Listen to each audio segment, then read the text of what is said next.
Ayan o.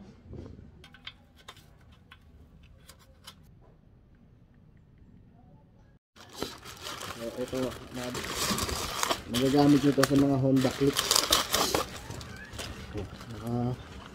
Kapag magtatanggal kayo ng gulong sa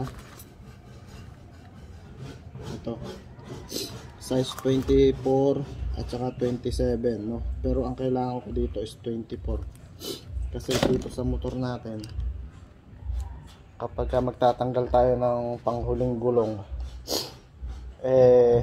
kung impact wrench ang gagamitin nyo at saka iba yung mga pangkalas, kailangan nyo pang tanggalin ang tambutso. Pero kapag meron ka nitong ano bang tawag dito? Box wrench ang tawag dito, alam ko box wrench.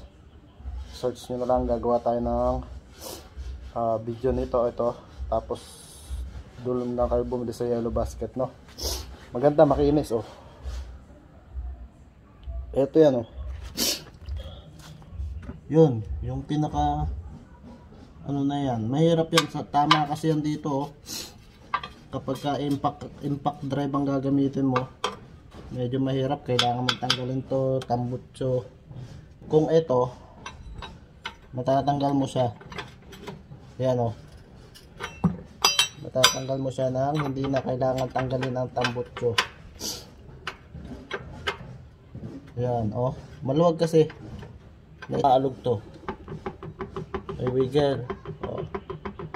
So kailangan ko, nag-order ako nito dahil tamad ako magtanggal nito.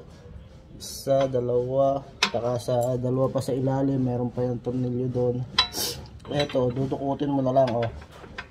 Kailangan nakalapat ng gulong sa semento. And lalagyan natin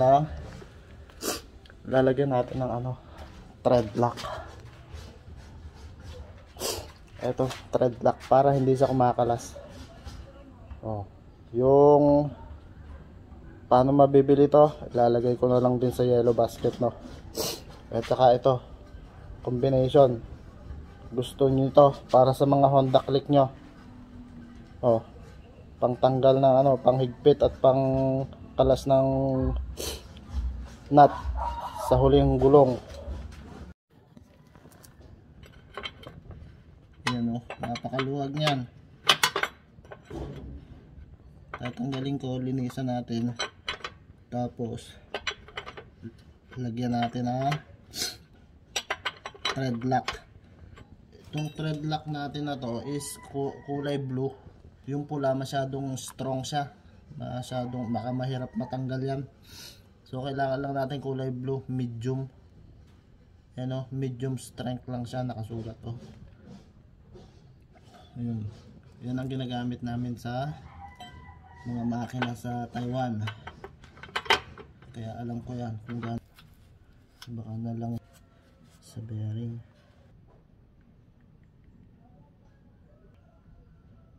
Dito. Isang patak lang.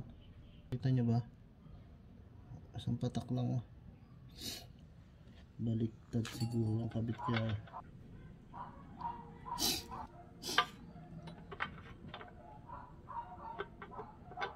Baka may purpose.